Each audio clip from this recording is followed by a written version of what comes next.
I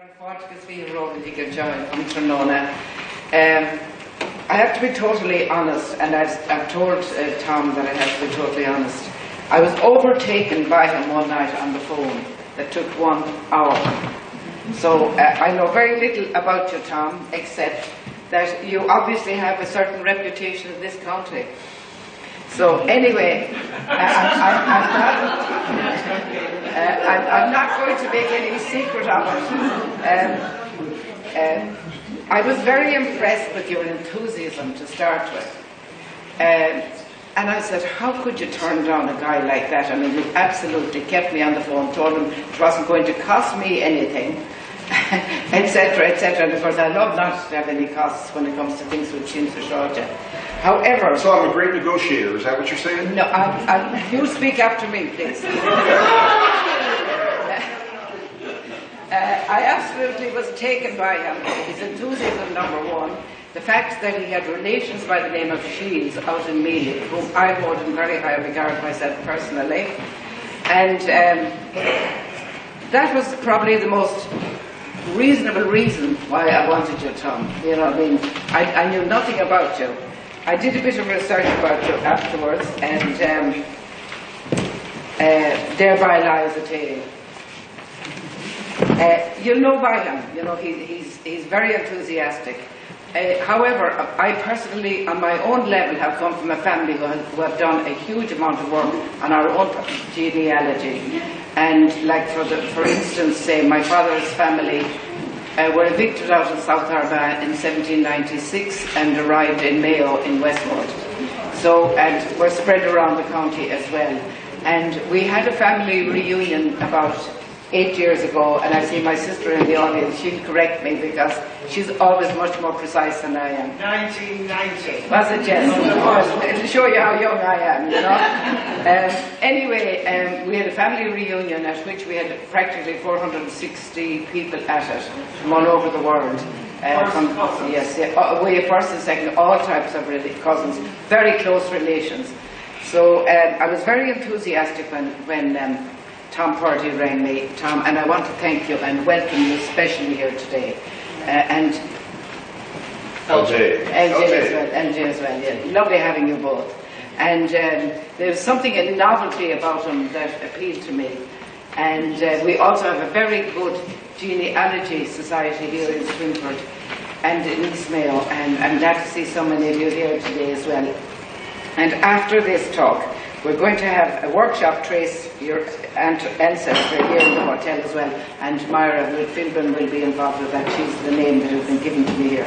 So I just want to say a special welcome to Tom Purdy and to all of you here who have stood the test of time, to thank again the two girls who did the lovely historic walk. And it's a lovely niche event to have at Síamsa Sráide. We like to have events for every age group. It's a family festival. It's about music, it's about razzmatazz and everything, but there are serious points to it too, like today's talk.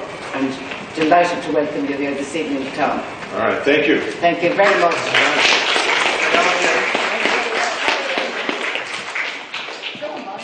Hi, everyone. There's a lot of excitement and emotion running through me right now. It'll make more sense as I go through the presentation, as you see the slides, you meet my family, and you know a little bit more about my personal history, how I got here. That being said, if there's somebody to blame for me to be here, it's my cousin Patty in the back. Patty, raise your arm so everybody sees you. Therein lies the tale. Also, of course, as an honored guest, I should also point out the folks from the Mayo genealogy group, as Breach alluded to. If you're a member of the Mayo genealogy group, could you raise your arm, please? Put your hands in the air like you really care. There you go. Thank you very much. So these folks are responsible. I think the Facebook page has, over 9,000 members? Is that right? So helping people around the world trace their male ancestry, which I'm becoming aware that it's more and more important for us for a lot of different reasons. It fills a lot of different needs. So I'm really grateful to the Mayo genealogy group. All right. Slide.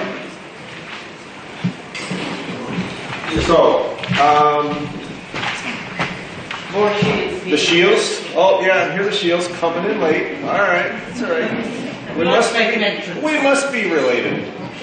So this is the birth record for my maternal grandfather, James Shield.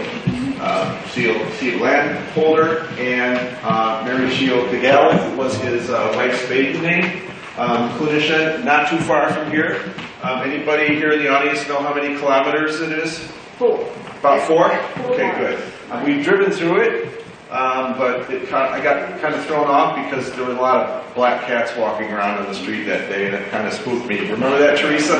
Oh yeah, also I should point out my cousin Teresa, who in terms of unit of measurement, is my second closest relative in the audience beside Patty Walsh. All right. So, okay, so slide. So, James Shields. Now, as far as I know, James Shield didn't meet my grandmother, Nora Oates, until they both emigrated to Chicago. You can see her birth record, and this is part of what I'm sure Seamus will get into later on when he does the ancestor tracing workshop later on. Names. Names are spelled different ways, and the registrars, if people didn't know how to write their name, they may just have had the registrar write it phonetically. So you see, for example, Oates there. Can you go back to the other slide for a second? I just want to show something to people. So you see how Shields is written here, S-A-T-I-L. I have something to show you. This is probably my first indoctrination into the vagaries of tracing family histories. We have a festival in Milwaukee where I live called Irish Fest. And I was all happy, went there to the marketplace they have, bought matching shirts for my mom and myself, and I brought my mom's to her, and she looked at the spelling and this rather fake coat of arms, and said, well, you know, that's not how it was spelled back in Ireland. So that was the beginning of my appreciation for the vagaries of the difficulties in tracing heritage, but also the excitement as you make progress and as you start getting the discoveries along the way.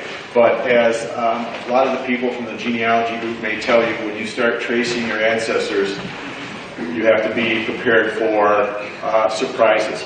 Some of them are bad, some of them are good. But it's all part of the journey, isn't it? Okay, then next. Baltimore. This is where my maternal grandmother was born. It's outside of Kilchima. These days, it's also a senior living center.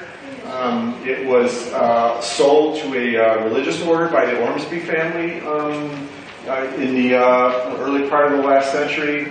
Then they ran it for a while, I believe as a convent, and then eventually it was sold to the people that created the senior living center that it is today. I like to think of my grandmother's family.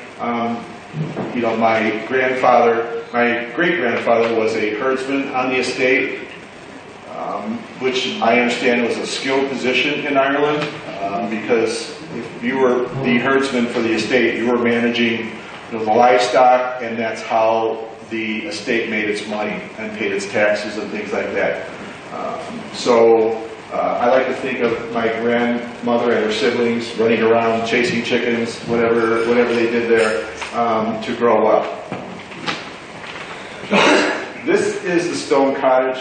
In Ireland, they refer to these as herds houses. A lot of times, if you worked for an estate, you would be given a small cottage on a nearby property. And this is an old image of the herds house that my grandmother and her siblings would have grown up in. And this would be in the townland of Corninath, which is near Keylogs. Would that be right, Teresa? Close enough? Okay, slide. How about that for a view, huh? That's a view on the hillside near Cornet. And you can see as an American growing up in the flatlands of Illinois and to a lesser extent a little more hilly but still fairly flat in Wisconsin where I live now. I take great satisfaction and heart in knowing that that's the kind of view that my grandmother and her family woke up to every morning. I think there's some rain clouds missing, I'm not sure, but quite possibly.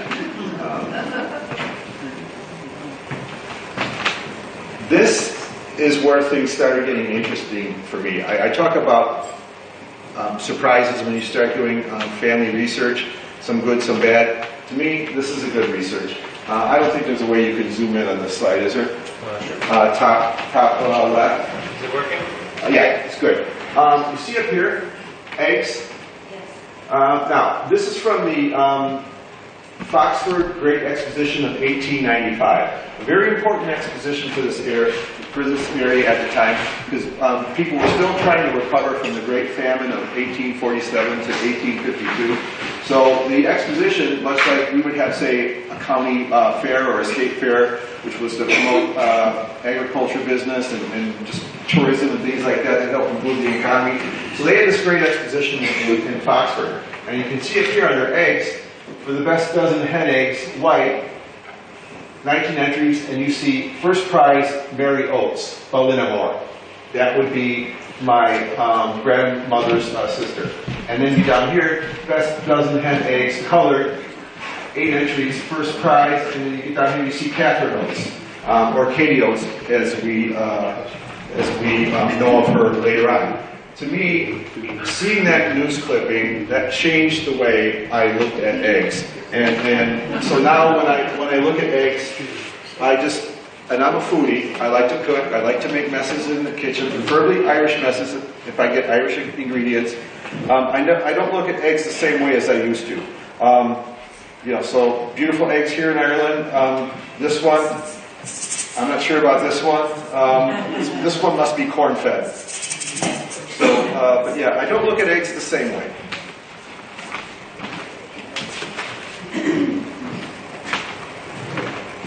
This would be Katie. She was the one that won for the white eggs. This is her high school graduation photo taken in Ireland before she left. I don't have any photographs of my grandmother at this time. I'll be looking for them in the years ahead. Possibly I might find some in Chicago, we'll see. But this is her high school graduation photo taken in Ireland before she emigrated. Lovely woman. I imagine that my grandmother must have looked something like her. The SS Baltic. This is the steamship that my grandmother sailed to America on. The SS Baltic was captained by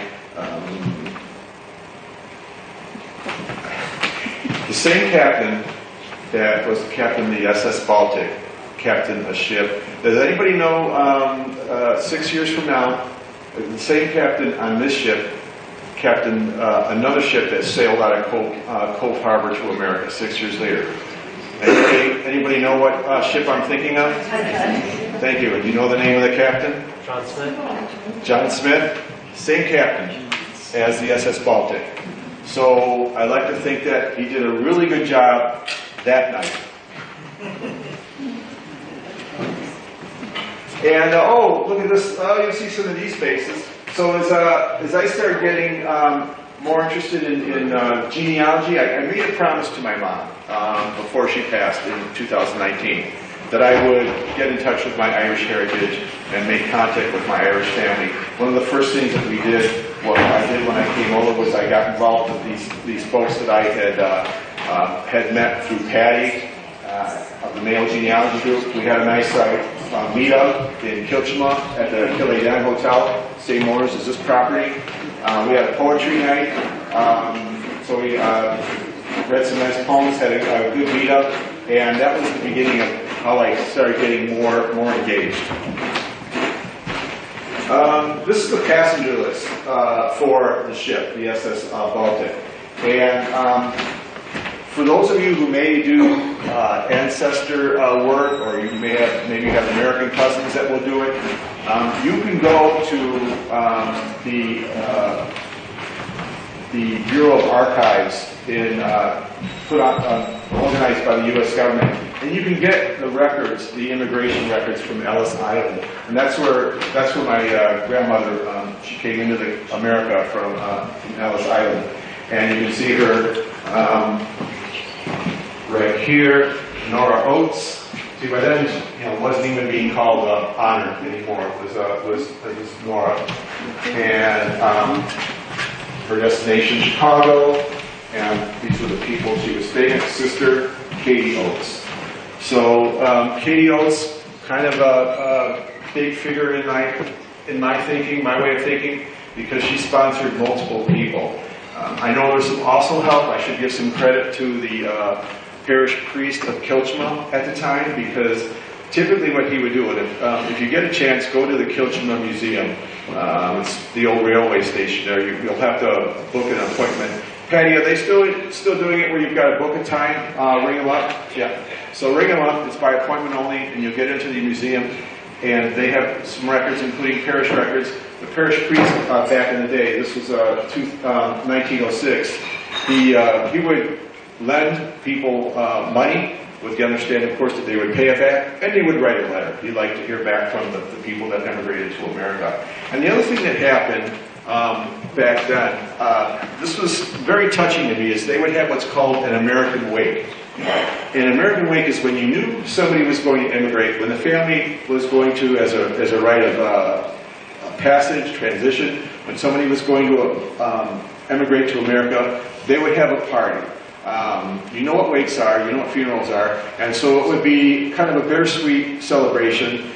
Typically they might, of course there would be food. Men and women would smoke out of clay pipes that would, they'd smoke Virginia tobacco usually, but it was a bittersweet occasion.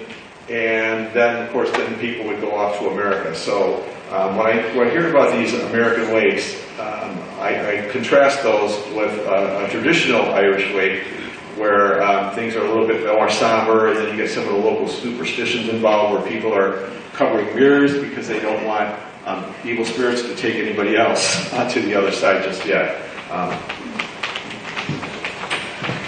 So my poor grandmother. This is my mom and her twin sister. I think there's a slide. Are you on B2? Yeah. This is the death record for my grandmother. She died, and this is, I wrote a piece for the OurIrishHeritage.org called The Last St. Patrick's Day. And this is really the genesis of that title. My grandmother died on March 17th, 1922. When I found out that she died on St. Patrick's Day, it changed everything. So, as I got this record and I saw that she died of pneumonia, and lobar pneumonia means that it was affecting one side of her lung.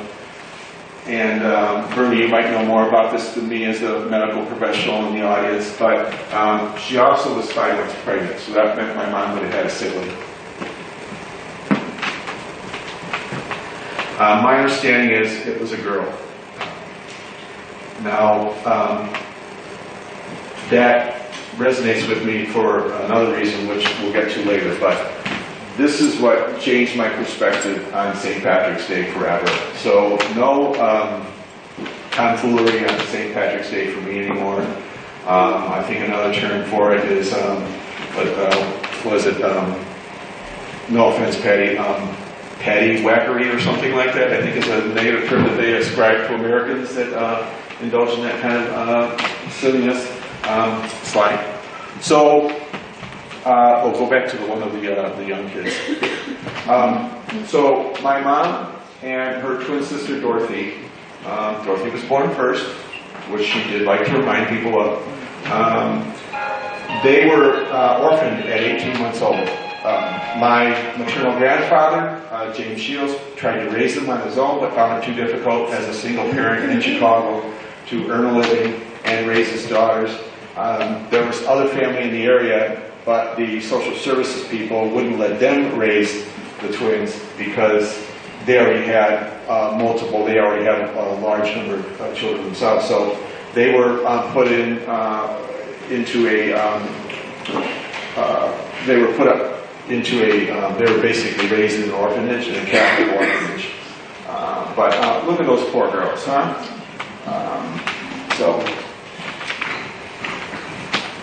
So here they are at 18. This is about when they were ready to matriculate out of the orphanage. They went right into like a technical school where they had secretarial skills.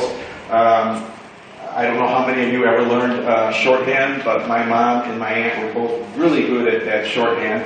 And one thing I know is, I don't know if any of you have twins in the family, but usually the twins in photographs will stand on the same side. And my aunt was left-handed, and my mom was right-handed. So I'm always able to sort of say, okay, this is my aunt, this is my mom. And Bernadette, you're here, right? You were the one that told me that my mom was slightly favored by the nuns in the convent because she was she was Dorothy was a strong girl, and it was a Donny girl. So because she was a Donny girl, they treated her better and give her more things and more treats and all that, so we gave Dorothy. That's so. My mom was spoiled, which might explain a few things. But no, great ladies, and you know, my mom didn't really have pure role models as being raised in an orphanage like many people would.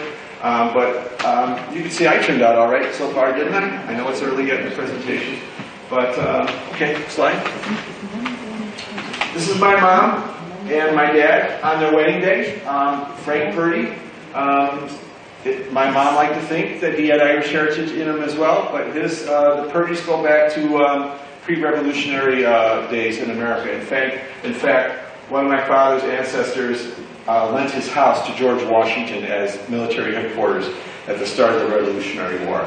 But the wedding dress, my mom would tell me that back then, multiple people would wear the same wedding dress, sometimes in the same day. My mom, I believe she had her wedding in the morning. Somebody else was wearing that dress in the afternoon. So this is my family. This is growing up. So that's my brother Brian, my brother Kevin, my brother Robert. That looks like me. I can somewhat tell by the gap in the two front teeth there. My sister Deirdre, and my brother James. So 6 kids. We were raised in the south suburb of Chicago called Park Forest. It was a suburb that was basically built for returning GIs from World War II. There was something called the GI Bill where you could get favorable financing for your home if you were a returning veteran. And my dad was a Purple Heart veteran, had PTSD, post-traumatic stress syndrome, before they even had a name for it, because of his experience as a ball turret gunner in World War II. He had shrapnel in his body his whole life. So, but that's my family, and sadly, many of them are not back home in America watching me online, but hopefully 1 or 2 will that are still alive. My sister Deirdre and my brother Kevin above her are the only ones that are surviving besides myself in this photograph. Right then, this is my mom. Speaking of last St. Patrick's Day, this is my mom just a few weeks before she passed. This is on her last St. Patrick's Day. You see, she still liked to have the smile. She's got her lucky lady crown on. That's myself on the left. My nephew Ryan, his wife Lisa, and the lovely Miss Terry, my girlfriend there on the side there. So Ryan and Lisa brought my mom a corned beef dinner. Now, I know the Irish are going to say corned beef is not a legitimate Irish meat. I know, I get it. But sometime apparently in the early 1900s, the Irish in America kind of adopted it from the British, and I think the Irish made it famous because in America now, on St. Patrick's Day, all the pubs, the restaurants will want to have a special meal of corned beef and potatoes and cabbage and carrots, which I love. I don't apologize for that. I love it. It's now in my American DNA. So that's my mom and her last at St. Patrick's Day. Go ahead. Okay, this is where things start getting a little intense for me. You see Patty there. All right. You see Seamus Birmingham. He's up here in the front. So in 2019, I came over to Ireland for the first time. I went to Kilchima, and I just knew that my grandmother and grandfather were from that area. So I was brought to the pub, Chattahorras, and was introduced to Patty, and Patty asked me, what was your mother's maiden name, and where were you from? So I gave him that information. He went away. He came back about 15 minutes later with some names scribbled on a piece of paper. He says, do you know any of these people? And I was stuck. Half the names in that piece of paper Patty showed me that day were my cousins in Chicago. And I was like, geez, Patty, those are my cousins. And so that was the start of it. And then he invited me to go the next day to the Museum of Country Life, National Museum of Ireland, Museum of Country Life in Turlough Park. And there was a meeting that day of the Mayo genealogy group. And I met everybody in the tea room. And what followed was the most intense 90 minutes of my life I've ever had sitting down. And those gentlemen there were able to track down the birth records for my grandparents that you saw at the beginning of the presentation, and that put me on the path then to attaining Irish citizenship because of that very dear law in Ireland that if you have grandparents, one or more grandparents born in Ireland, you can attain dual citizenship.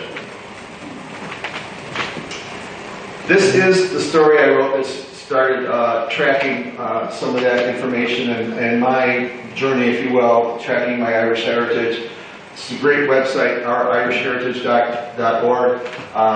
There's a lot of poems there. There's a lot of information there about some of the efforts being made to promote heritage and folklore and ancestry awareness in Ireland. I strongly recommend you go to it. A number of people in the Mayo genealogy group have made contributions to the website. It's a great website. Now, my grandma Nora is buried in Mount Carmel Cemetery outside of Chicago, Hillside, Illinois. One of her neighbors is Al Capone in that cemetery. As far as I know, they never met. Patricia and I went there a couple years ago. It was a year ago, actually. And it's a lovely cemetery. There's a lot of Irish people, Italian people buried there. And in fact, one of the co-founders of the Mayo genealogy group, Dinflin Joyce, her uncle, who served as a police officer after he sold his pub in Westport, moved to Chicago, became a police officer. He's buried in the same cemetery not so far from my grandmother. But it was really tough. Sometime in the 70s, my mom and my aunt bought this grave marker, and I don't know that they ever even went out to see it. But it was just about a year before my mom passed that an expedition was organized to go see this. And I gave my brother the information that I researched on the cemetery website. My brother and my sister Deirdre and my mom had been able to go out there and see this. And you could see that, again, yet another spelling of the family name, different from what I'm wearing on this shirt. Again, making it difficult at times when you're doing family research to just track records because of all the different spellings of family names. But I go there often now. I like to feel I go there and visit my grandmother and talk with her, let her know what I'm doing. I I had a little bit more problem finding it initially than my brother did because of all those leaves that were kind of covering up. I ended up having to call the cemetery office and asking them to put traffic safety cones near the grave so I could find it.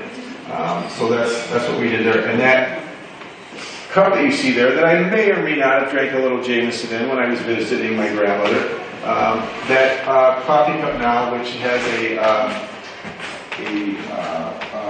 famous site in Ireland, that's now, I donated that to the National Museum of Ireland, Museum of Country Life, for their little collection they're creating of family memorabilia.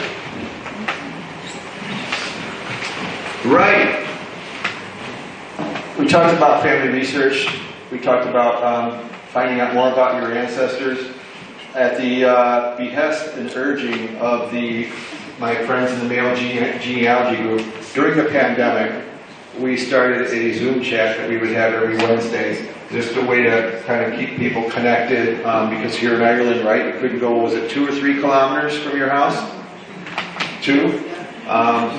So when that fell into place in March of 2020, things changed, right? So, but my friends in the Mayo genealogy group wanted me to get my my DNA tested. So this is me dropping my my ancestry.com test kit into the mail after spitting into a tube, and that's when things got a bit more fun.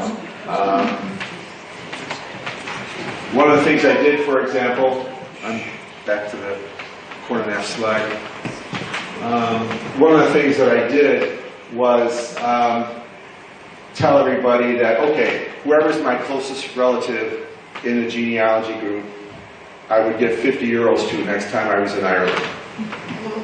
And then, of course, when I took the DNA test, and I asked Seamus to go to a special website called gedmatch.com. You can upload your DNA test files there, and you can, no matter what the provider was around the world, if people upload their test results there, you can make contact, if you will, with people from around the world that maybe have used different test providers, 23andMe, Family Search, what have you.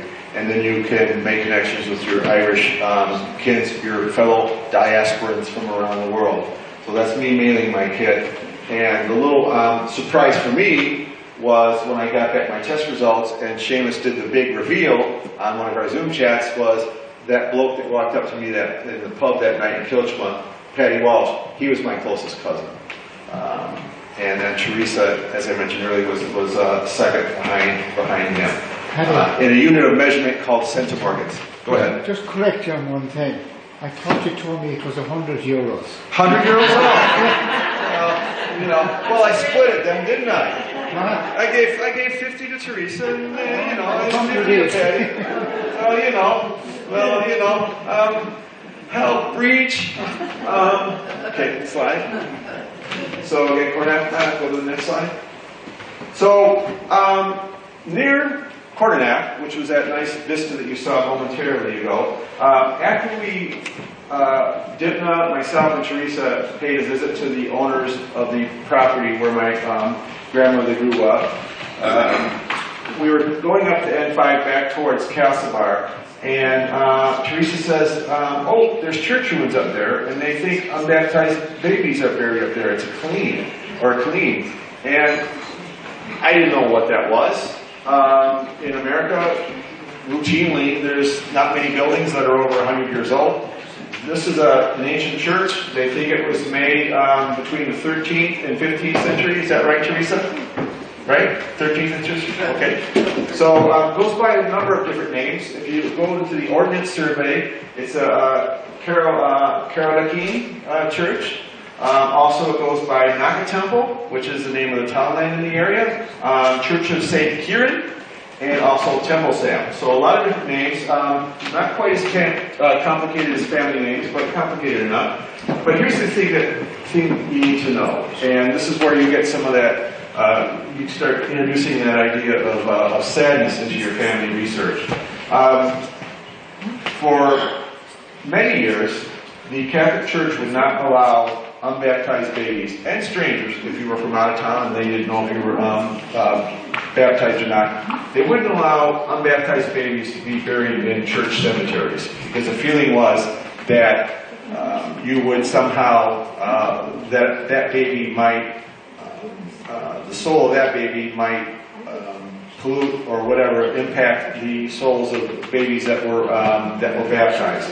So a lot of times, if you gave, if a family gave birth to a stillborn baby, they would be spirited away in the dead of the night, you know, with all that grief and humility that you would expect of a family, and they would be buried typically on burial grounds that were near church ruins, and that's what you have with Naka Temple. And what makes me really proud of my heritage is to know that the folks at the Keelog Heritage Group, which my cousin Teresa Filan is a chairperson of, they're seeking to preserve these church ruins and keep them from decaying further, where you see some of the walls have collapsed. In some cases over the hundreds of years, people have removed some of these stones to use them for other purposes. But there's something very special about a place like that, and we'll talk more about that later. But that's what I call Naka Temple Church, and it's a very special place to me. So here's a little photo. This is a little church in memory of all the babies resting here. Until we meet again, may God hold you in the palm of His hand. So nowadays, because of the work that's going to be done to protect the structure, they've got things flagged off so you can't get into to the interior of the church. I took this photo back in 2021 before that work had started.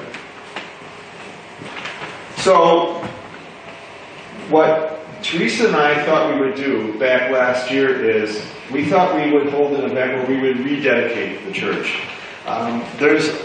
There's another aspect to family research, and that is, of course, honoring our ancestors.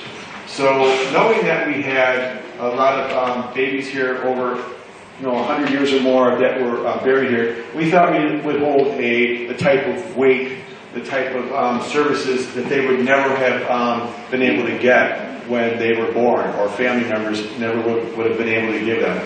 So in May of 2022, kind of on the fringe of Home to Mayo, we held this event, and Teresa and I thought we might get 50 people. We had over 100. It was a beautiful day, as you can tell. We had speakers, Father, and I'm going to mispronounce his name, Father O'Mahony from the Bohala Parish. He gave some remarks. We'll see him in a second. Teresa and I talked a little bit, and the whole gist of it was, let's honor the children, honor the families, because that matters. And I think one of the things that's beautiful about Ireland and its spirituality, whether you're talking about going back at sort of pre-Christian eras and its Celtic heritage and Druid heritage, is the spirituality. And I know this is often reflected in the Irish language, where I attended a presentation recently by a man named Mahakan Magan. You may have heard of a book called 35 Ways to Say the Word Field. He wrote that book. And one of the things that he talks about is by protecting Irish language and looking at Irish language, we learn that there's a closeness to the land in the Irish language. There's a spirituality that's missing a lot when we just use English. So for me, as an American, one of the things I find I'm often confused by is the calling that we Americans feel to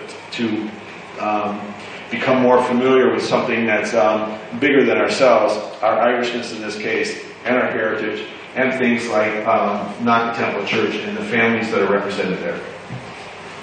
This is Father. He's and to his credit,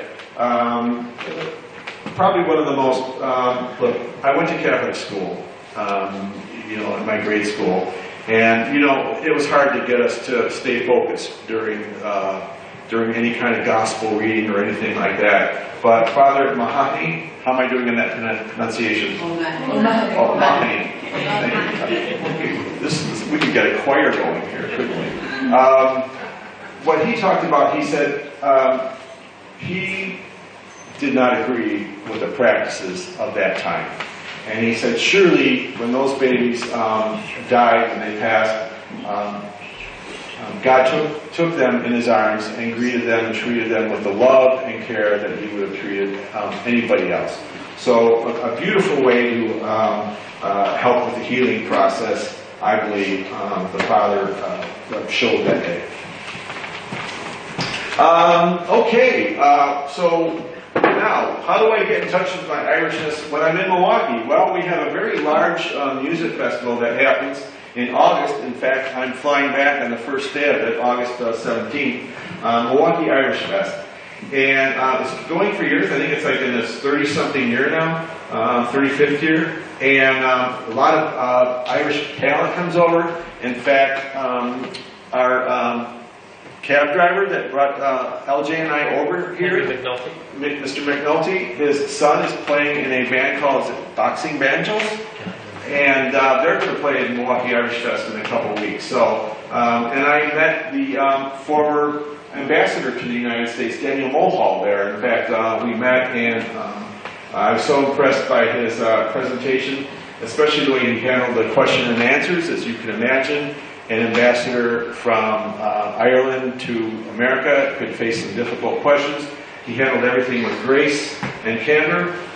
So Milwaukee Irish is a great place. If you have any relatives in Ireland or in North America, you might want to direct them to it someday.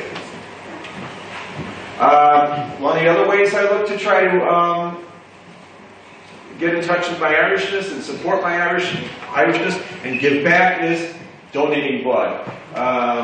See, I've got my Ireland soccer jersey on, or football as we call it here. That's a pint of my finest right there. I know it might look a little bit like Guinness to you, but no, that's my blood. And the Irish, the folks, the organizers of the Irish Fest would have, a couple times a year, they have blood drives. And if you donate blood, they're happy. It helps. I think they sent me an email. There were like 27 people that were helped by my blood. I would have settled for 26. I did actually look into donating blood when I was here. Bernie and I were talking about it. And as it turns out, because I don't have a permanent mailing address, I couldn't donate blood because they want to be able to contact you and say, we found something in your blood. They want to be able to contact you by mail if they have to. And since I don't have a permanent address, I couldn't donate blood when I was over. Okay, so I started the process back in on St. Patrick's Day in kind of honor of my grandmother back in St. Patrick's Day 2022. Once the offices of the Department of Foreign Affairs were kind of reopened in earnest, people were coming back from working at home. I went online, applied for Irish citizenship, not knowing when it would be, when it would arrive, how long it would take. The website said it could take up to a year, and one day I got an email saying, we're going to send you back some documents. Somebody needs to be home. We want to verify your address. I was like, okay. And then a couple weeks later after that, I got an email saying, here's a tracking number from Ann Post. And the beautiful thing is, and I say this also to the benefit of anybody that's looking for, that may file for their citizenship down the road, is that the handoff between Ann Post and the U.S. Postal Service is really good. I think it might be more because of the Ann Post than the U.S. Postal Service, but there you go. So I got an email saying your documents are on their way, and this is my local mail carrier, Terry. My documents for my Irish citizenship arrived on St. Patrick's Day 2023, a year after I applied. That is amazing to me. As you can imagine, I was pretty choked up. I thought they might come that day, but after all I went through to get the records together and the false leads and things like that, I didn't always have the Seamus and Patty and the Mayo genealogy group to back me up. I had to deal with the Cook County Office of Vital Records in Chicago. They had a few surprises for me, especially during the pandemic when people weren't working at full strength. But got my citizenship papers on St. Patrick's Day. Oh, what a great day. And I thought they were coming, so here's a nice wool sweater. Anybody want to take a guess on where it came from? Sorry, what was that? Say that so we can hear it. Foxford. Excellent. The Foxford Woolen Mills.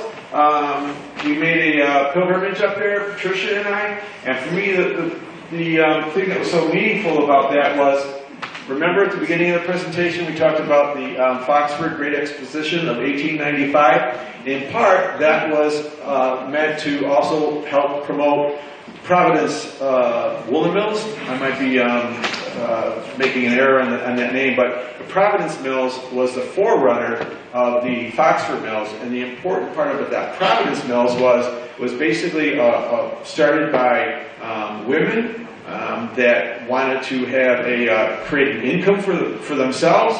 So it was successful for many years, and then later on it changed ownership, and it became the Foxford Woolen Mills.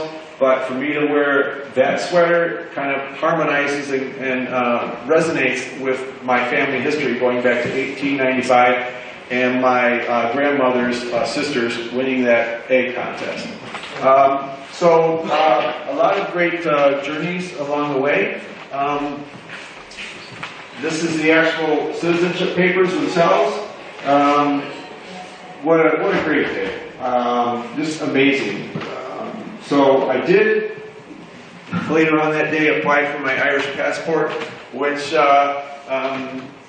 just came last week while I was here. So that I know is my grandmother's way of saying, you got to come back. You got to come back soon. So I'm accepting invitations for Christmas dinner in Mayo. All right.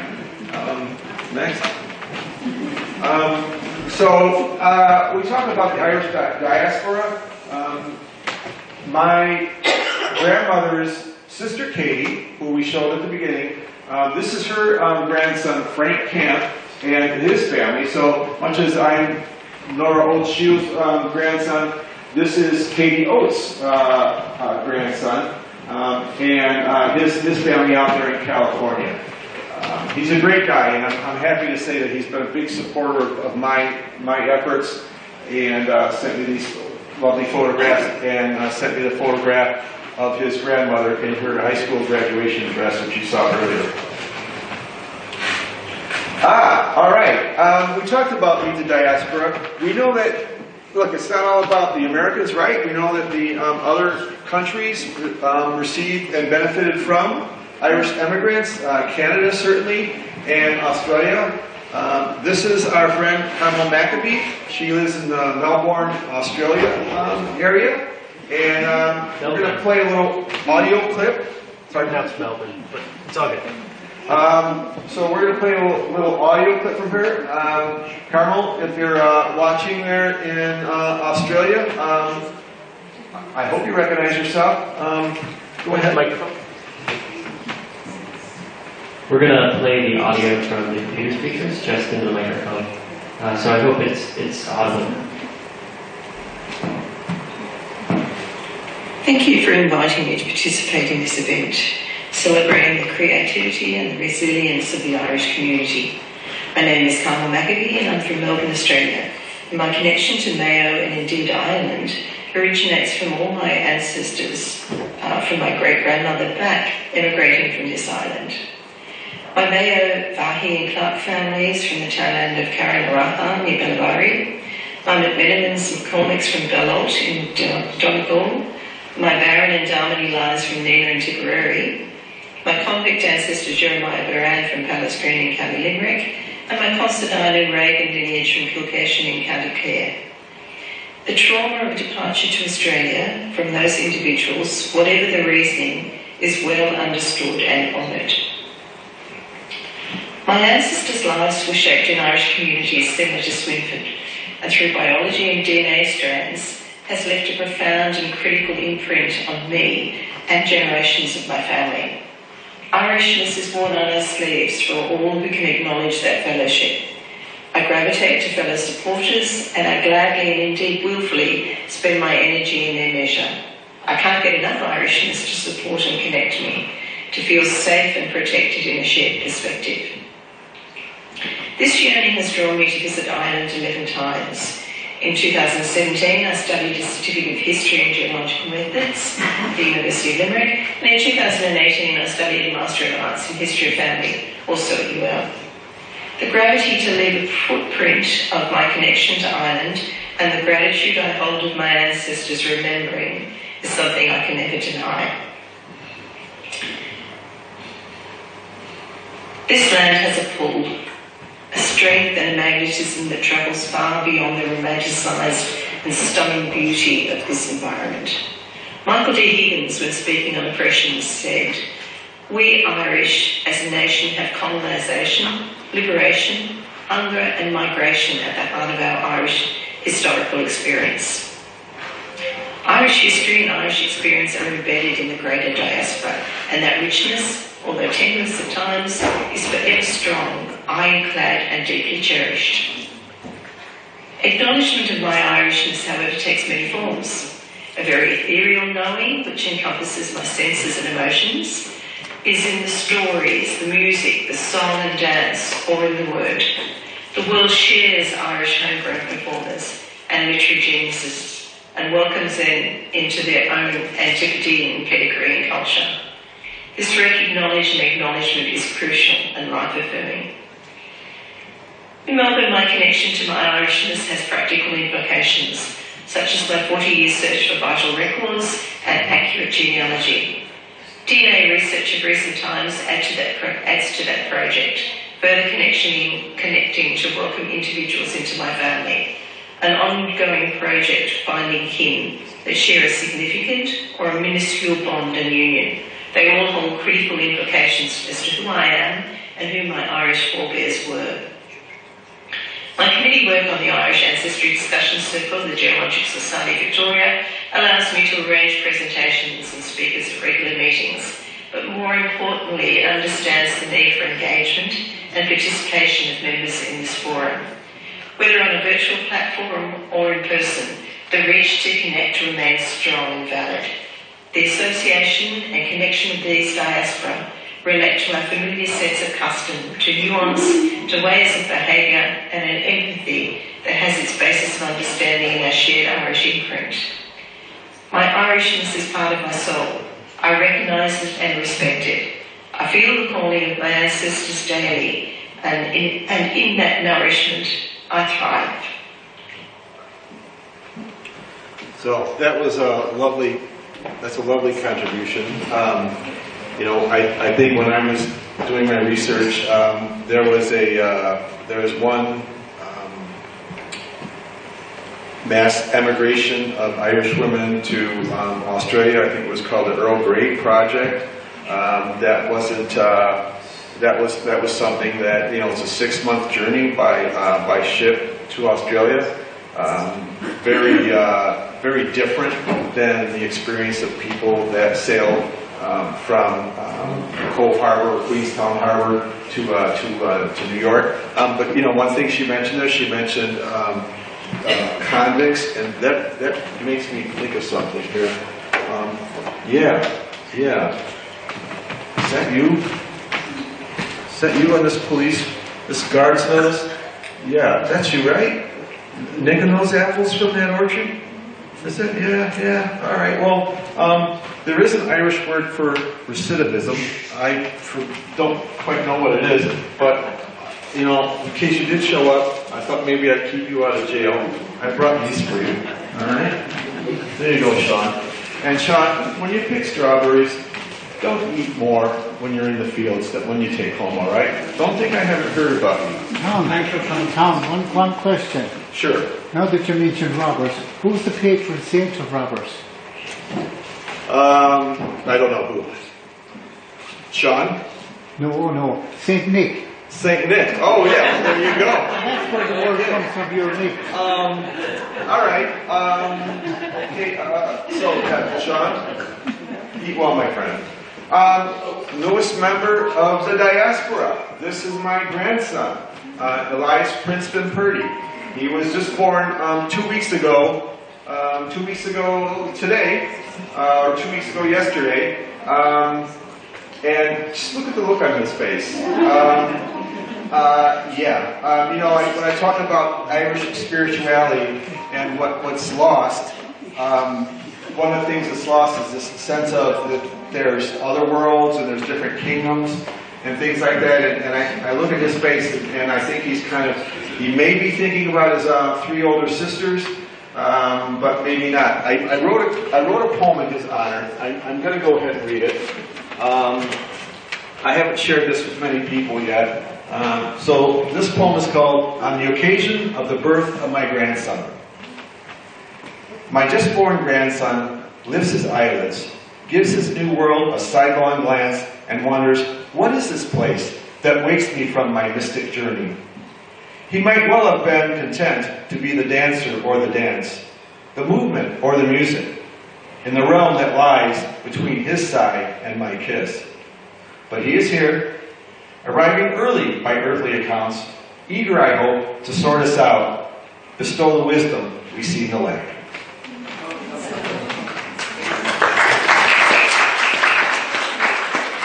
So, thank you all. I'm going to turn it over to LJ now.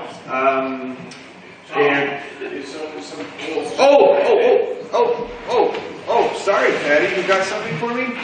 All right. Oh, what could this be? From President Barack Obama.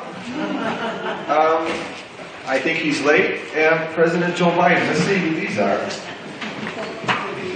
Well, since Mr. Obama, all right, anybody, ambush question? What county were his ancestors from in Ireland? Offaly. Okay. I understand they have a statue there, right? Of him and his family, is that right? So let's see what Mr. President Obama says. You know, we have a new presidential election in America next year. So you might see me sooner than you want. Oh, okay, so this says 2024, what Joe said. Okay, not sure I know what that means, but... So let's see what this one says.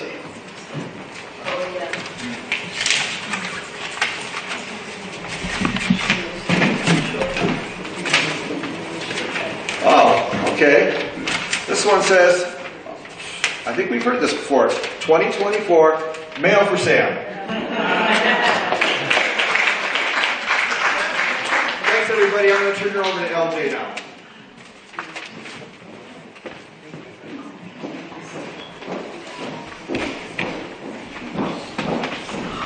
Hi everyone. I'm very excited to be here with you today. Thank you for coming out. And thank you to Tom for leading a wonderful presentation. Mine's going to be a little short, on the shorter end, because I'm just starting out in my genealogy adventures and journey. However, you might ask yourself from the start of this, my last name is Garcia. I know it's not Irish to begin with. I'm Mexican and Irish on my ancestry hails from. So I'd be 4th generation American on my mom's side, which is my Irish side, and then 3rd generation Mexican on my dad's side. So as a child, I was surrounded by everything Irish on my mom's side. I spent the most amount of time with my mom's side of the family. My great-grandfather, Bud Loftus, actually, can I have the next slide because his picture's up there. That is my great-grandfather when he was younger. He would sit around as we would talk and play around the piano in the fire and sing Irish folk songs all the time, and it was great. I have very few memories of it, but the ones that I do, I really do cherish. And my mother is a very, very talented singer. She actually studied opera, but she would sing traditional music, trad music all the time. So I was very much surrounded by it from a very early age, and fell in love with Ireland through music, essentially. It wasn't until I was about 10 or 11 years old that I really started to delve more into Irish history and question more where it is that our ancestry comes from. And when I did, I started to learn all sorts of fascinating things. I started to learn Gaelic a little bit, started studying Celtic history as far back as the 2nd century, etc. Big history nerd in that way. And it wasn't until I got a little bit older that I really had the funds that would allow me to travel to Ireland. I hadn't really gone anywhere else. I studied abroad in Nepal for about a month right before the pandemic. I was actually on the border of China right at the start of that when novel coronavirus was announced as a threat. So fortunately made it back to the US and not sick. But it was my first time ever being in another country. Outside of that, I hadn't gone anywhere by myself. And it wasn't until this past December, I believe it was December 12th, I had a work holiday party right before we take a week off, a couple weeks in advance. And at the work party, I had a coworker. Her name's Soleil, really lovely person. She sat down next to me as we began eating, and she told me how she was going to be going to 5 different countries in the span of 1 week. I thought that was awesome. And also, Soleil was just a year older than me, and I thought it was really cool that she was doing that. I had some savings saved up, but I'm pretty frugal. I don't like to spend out of my means, and I was not really sure about what it would look like if I were to spend money on hotels and such. Anyways, I came home that night, and every Sunday I would have dinner with my family. This was a Friday, though, when I wasn't going to be able to spend time with them on Sunday. So I sat down with my family, and I told my mom what Soleil was doing, and I said, what are your thoughts on if I take some of my savings and I go to Ireland in 2 weeks? And she said, do it. And so I bought a really expensive ticket to Ireland and began preparations for a week. At the dinner table, my mom said, while you're there, you should try to find anything you can about our ancestry, about my family. And I didn't really know where to start. And that's when my mom said, I've heard from my grandmother, so my great-grandmother, that there is a cousin that we have, a distant cousin who got in contact with her, and she's been doing genealogy, and you should meet her. And so I got in contact with her. Her name is Lizzie. Would you go to the next slide? This is Lizzie. We met in April for the first time, so this is us standing outside of the KFC. Lizzie is quite lovely. She's been studying genealogy since she was 12 years old, and she would be my third cousin, third or fourth cousin. Lizzie had compiled a lot of information about our family members, of which I'll share some that I have here, and I have my notes so I don't get anything wrong. Lizzie had emailed my great-grandmother, and my great-grandfather, I'm sorry, by this point he had passed away, but his email was floating around on the web, and she tried to send him an email. My great-grandmother got in contact with her, and that's when they started talking. So when I started talking to Lizzie, she shared with me about our family members, Patrick Loftus and Margaret Langan. Patrick and Margaret were born somewhere around 1830. That information is unfortunately not documented. Patrick passed away in 1902, and Margaret passed away in 1910. Both of them lived in Castlebarna, which is just south of Swinford, as you all know. They had several children, of which this would be my third great-grandmother, Bridget McGrail. She was born in 1858 and passed away in 1942. She was born in Castlebarna as well, and she married one James Loftus, who would be our great-grandfather, and that they were married in 1877 in Charlestown. Now, Bridget is quite a remarkable person. After her husband passed away in 1909, and they had 8 children together, she moved her family to the United States. And so the name of the ship they departed from was first of all departed from Queenstown, Ireland, on the SS Marion, and one of the things when Lizzie and I were talking is she had this question. She was looking at our great uncles and aunts, and she said, I can't find any information about James Loftus and Catherine Loftus.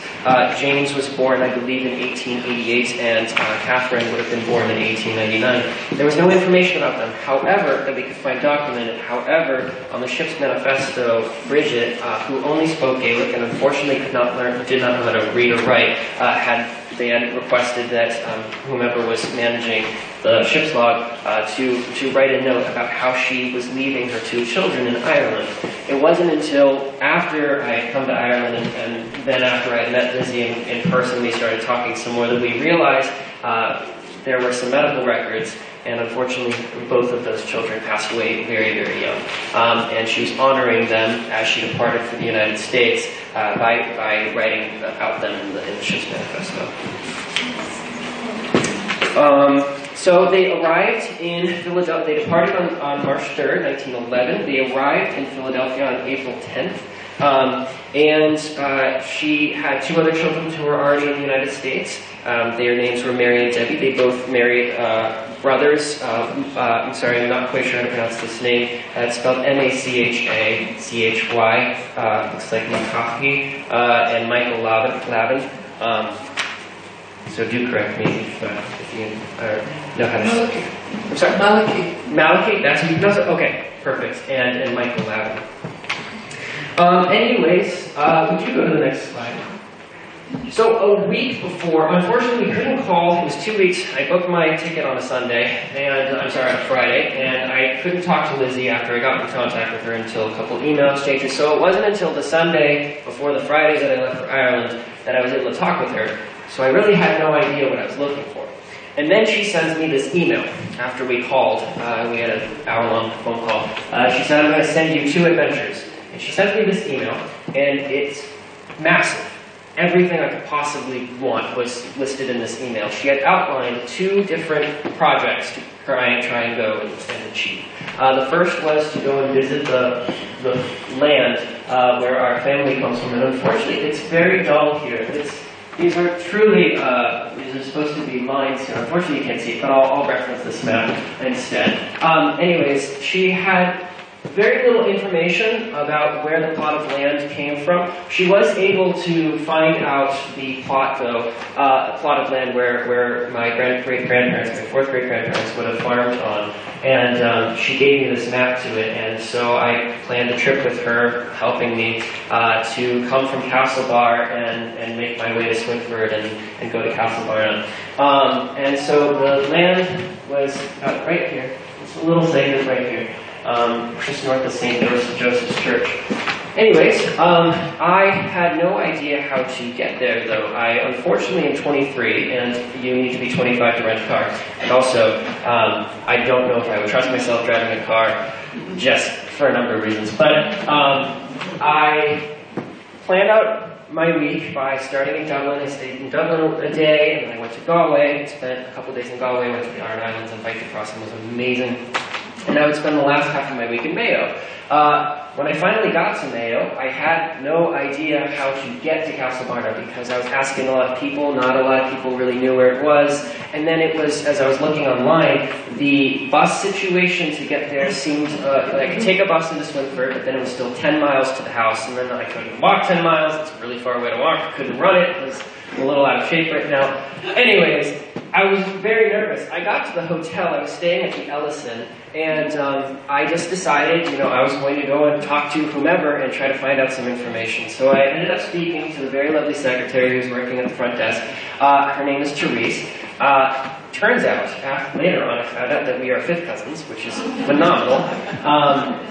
Anyways, I asked her if she had any advice on how to get to this location, because I was sharing with her the information, and she said, well, you can take a taxi, and the taxis from Castlebar would be quite expensive, and I didn't really have the funds to do so. But then she told me to go and check out something called the Mayo Genealogy Group, and it's to this group that I owe so much, so thank you to everyone who's present, who's helped me with this. I joined on Facebook. I re-downloaded Facebook because I had deleted it at the time, and I sent a request to join the group, and they accepted it, and I wrote a little message, and soon enough I had many people coming to my aid with recommendations and help, and it was very, very kind.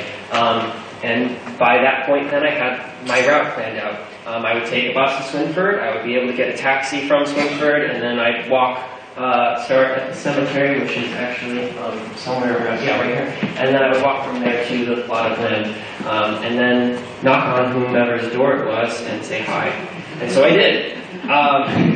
And I was walking up the road, and Lizzie had sent me some screenshots from Google Earth, and they were a little outdated. I think it's 2016 was the last time those photos were taken, so I didn't really know what I was looking for. But as I was coming up the mountain, there were these beautiful bushes, and the bushes turned into this beautiful long yellow wall, and that led into a very long driveway, and at the end of it, a very beautiful yellow house, one-story house. And as I started to walk up the gravel to knock on the door, out came a dog and started barking, and it was quite cute. It was very small, but I still didn't want to anger, whomever it was at the house, because I really had no information. So fortunately, I found a neighbor, and they told me it would be totally fine to go up, and so I did. I knocked on the house. Out came this lovely gentleman. His name's Michael, or Mike. He goes by Mike. And I told him that I was looking for the plot of land that my family used to live on, and he said, what are your family names? And I told him Loftus, and he said, oh yes, Loftus has lived here. I'll show you where they lived. And he did, and he took me and walked me around the entire property. Would you move to the next slide? And it's at this point that he brought me to these two sets of buildings.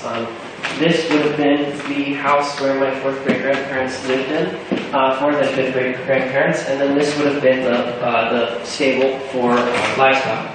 And that's it. It's this beautiful plot of land on this hilltop. It was absolutely incredible, and I owe so much to many of you in this room, and to Mike as well for being so kind and letting some weird American kid, just walk around the property with me. And yeah, so that is really where my story. I do have a song I've written in honor of not just my ancestors, but everyone who's ever been a part of the genealogy process. So if you'll bear with me, I haven't memorized all the words entirely because I revised some this morning, but I will perform it, and yeah.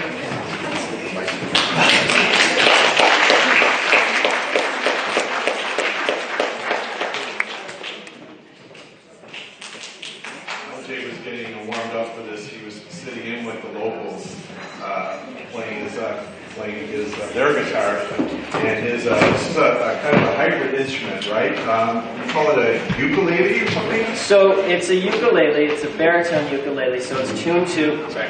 This is a baritone ukulele. It's bigger than a typical ukulele, but it's great because it's the same key as a guitar. So I have a lower voice. Playing and singing with the ukulele is typically hard because it's higher than my voice. So anyways, that's why I call it a ukulele. It's like a guitar. Yeah.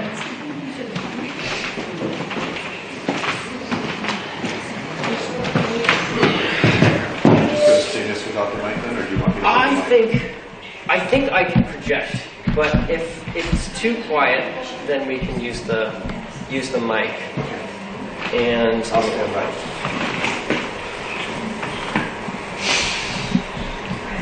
Is he in frame of the camera? Okay, thank you.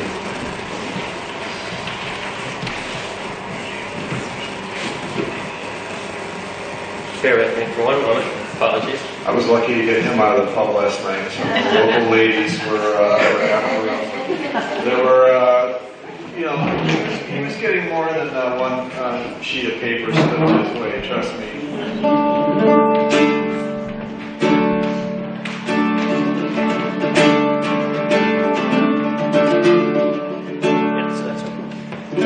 Checking if it's in key. All right.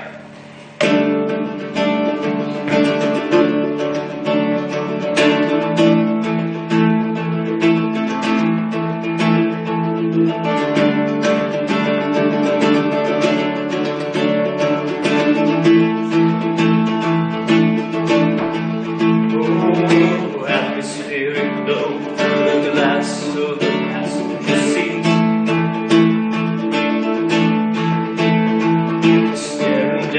runway, the of your life and my new wings. And there's a room in my heart you left me. All who came before me. Somewhere in the distance we can finally meet. Oh, and east, west, I know all the places I call you call home. I wanna be part of it all. I'm searching for the answers and I'll set them free. Oh, north, south, you will be my compass and my route. You know I'll be shining out a light. Pass you in the sunlit sky. Green fields and old hills, I'm climbing mountains to find you. Knocking on strangers, asking my questions to see. And when I finally found the answers, I'm closer to you than ever. Where in the distance we have finally met. Oh, and east, west, I know all the places you go. And I wanna be part of the more. And I'm searching for the answers and I'll set them free. Oh, north, south, you will be my compass and my route. I know I'll be shining out a light when I pass you in the sunlit sky. Oh, and east, west, we know all the places we go home. And we wanna be part of it all. And we're searching for the answers and we'll set them free.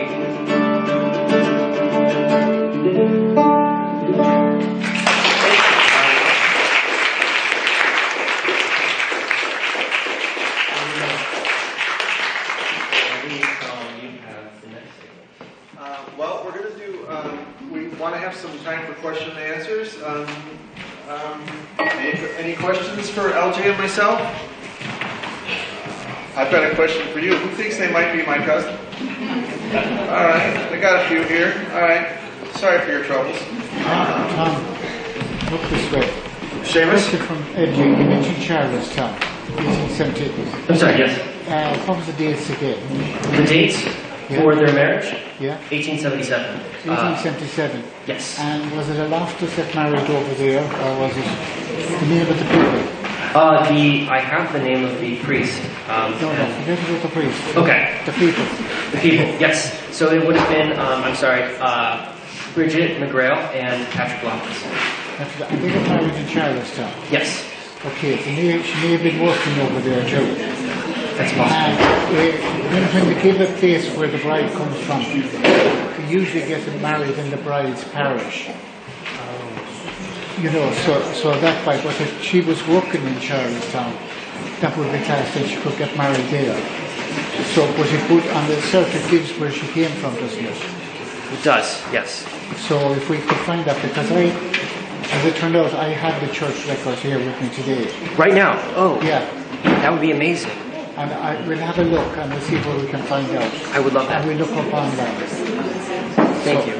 We'll be able to do So you that. want to tell everybody via the microphone what Seamus is going to do? Yes, so Seamus is extremely amazing, and he brought the Charlestown church records with him, so that we can look through and find marriage certificates. Okay. And another thing to Tom, I wanted to correct him.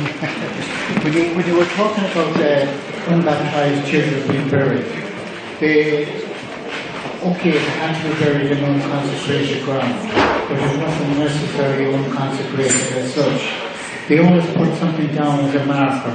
A lot of the time it would be a bush, and there might be a non-bush on their land, and that's where the unbaptized children of that particular family may be buried.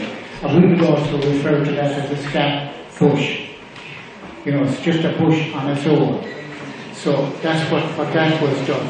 But also another thing that was done, I know it from folklore, and I've been to lectures where they have confirmed what I'm going to say is, now the archaeologists didn't know, they didn't give any reason why they found that when they excavated sites where there was bypasses for roads going through. But I know above in Kilgarve, there's a stone fort up there, it's actually in a place called Clonalison, and it's in the folklore collection also. A British lead that reported on that. But I heard it from a few different sources as well. When they would bury the child, they would put cork crystal in the palm of the child's hand. The cork crystal, and the idea was behind that was when the child, the quartz crystal, to the theory is, it's the only stone that would shine in moonlight, and the soul of the baby would find its way to heaven on the moonbeams. So I just said I'd share that with everybody else. Okay. What Seamus has touched on is again reflective of the spirituality of the Irish people. And in fact, at that website, where my story, The Last St. Patrick's Day, is posted. There's a poem I wrote called Church and Lament.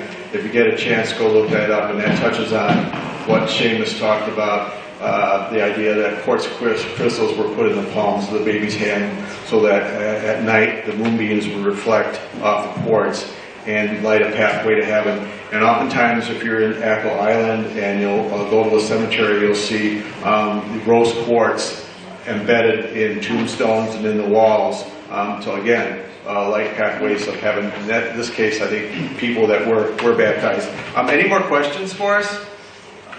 No? Go ahead. Just an observation. It's relevant to what you...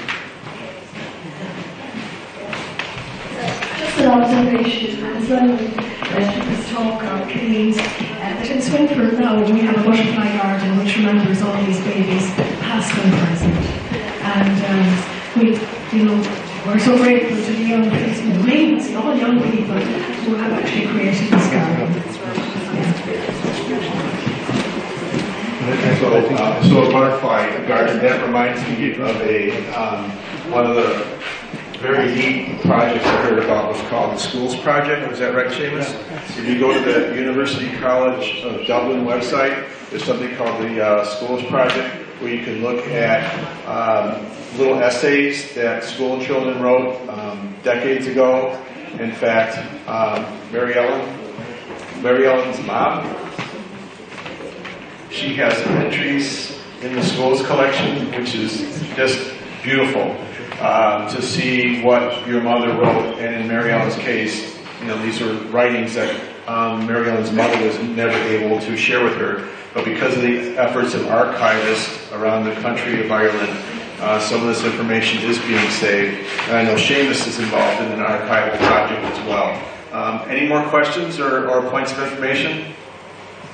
Okay, then we're going to have to say thanks, but I do need to give, I have something for Breege, but I also want to give out the prizes of our raffle. So Breege, I'm going to ask you to pull a few cards out of the hat. One of the things I've learned about is when we had a day out with the genealogy group, LJ, will LJ read the name, is the Clube, and there's a company called Green Ocean Coffee, and the sale proceeds of their coffee are going to restore the oyster beds in Clube. So I learned about that earlier this year, and I thought, well, that'd be a fine raffle prize to give out to people. So LJ, you want to read the name? Congratulations, Moira. Can you hear this? Is this on? Moira? Do you have a last name? Sweeney?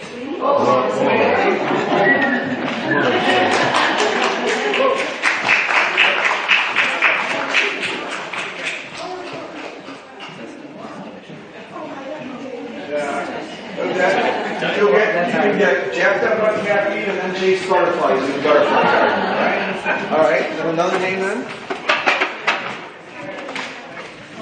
This will be for eggs. This would be Anna Tierney. Is Anna still here? Tierney?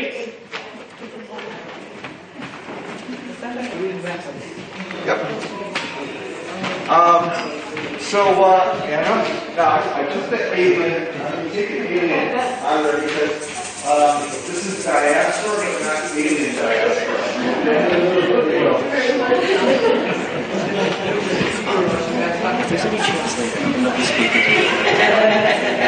I'm not giving that to you two.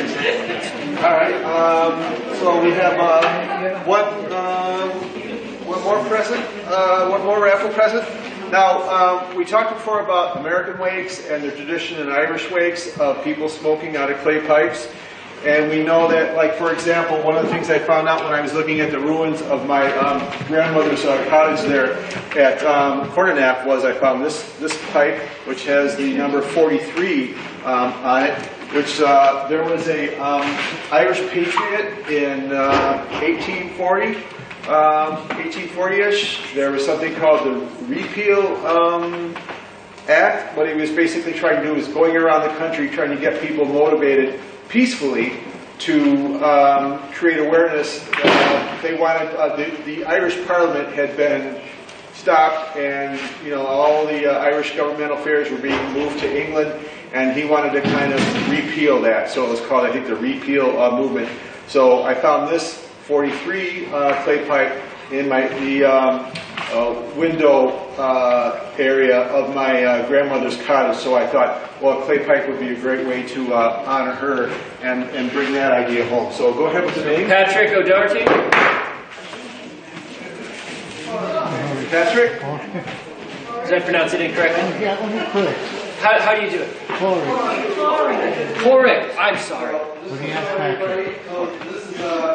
This is done by the. Thank you. Not very. You know how to pronounce it? So it's personalized with the Síamsa Sráide 2023, and there's a little card in there and everything like that. I personally, I think this is a lot more interesting to smoke out of than those white vape pens I see people on the streets with. All right, I'll let you enjoy that. Oh, thank you. And then, as long as we got you up here, thank you, everybody. Let's do this.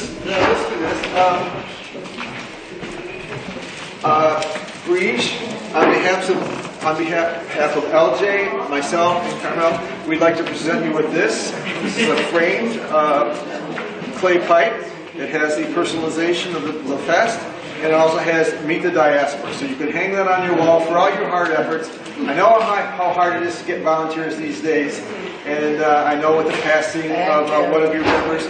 So thank you. Thank you very much. John, get a photo there. Is there a microphone there? Is it one each side? Yeah, that's grand. Okay. So we get the mic. See the microphone. The microphone. It's dead. Your mic is dead. Tom, you got us mic project, on. Breege. Yes, ladies and gentlemen, it's not the first time in my life that I held a clay pipe in my hand. As a child, I spent most of my youth in Tourmacady, back in Tanamatar, the Jerks. You can they're making gin back there now. It used to be putchies, but now it's gin. But anyway, Banachie, the woman in the house, took out her little melodeon every evening, lit her white clay pipe, and played her few tunes. And I was only 6 or 7, dancing around outside and outside the door, the back door. So I have very happy memories. I'm absolutely thrilled to get. I've been thinking about the clay pipe she used to smoke every evening. She only took it every evening. First of all, I would like to say how edified I am by these two boys. I was reluctant the night you phoned me. Well, it might have been the heavy breathing. When I say that, I said, how many more good events can I fit into Síamsa Sráide? But I'm absolutely thrilled. And Thank at you. this stage, I just want to say I love you both for what you have done. It's been very edifying listening to you. I want to tell you a little story about our own family, the family I came from. I could have been born in Chicago. And my grandmother told me the story about before she got married, the man she married, who was Owen Hughes, met her father on the road one day and said to him, I believe Mary is going to Chicago.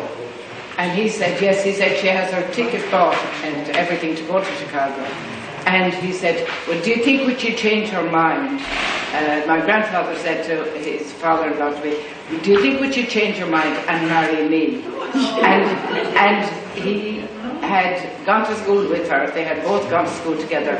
So my great-grandfather said to him, come down to the house some night and ask for yourself.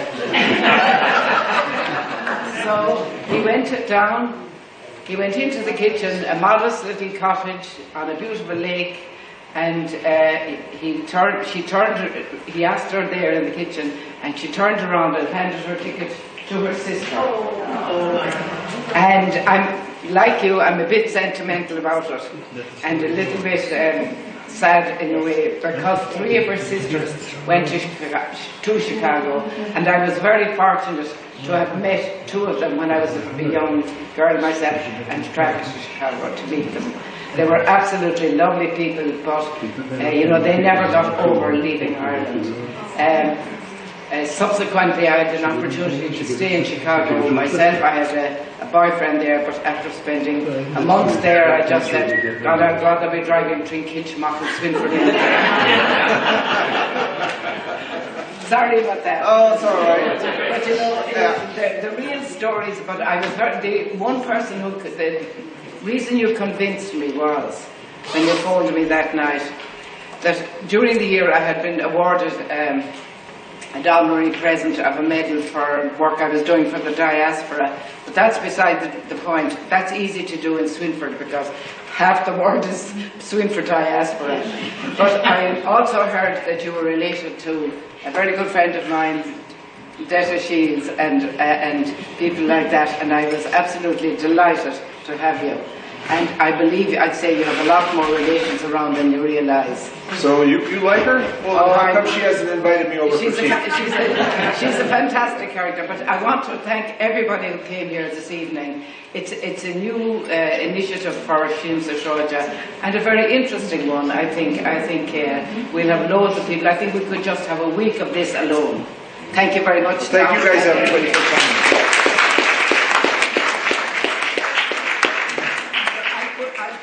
All in my pipe and smoke it. Yeah. It's a lovely present and very meaningful, very, very meaningful. Thank you. I know it won't be long in that frame. Thanks, everybody.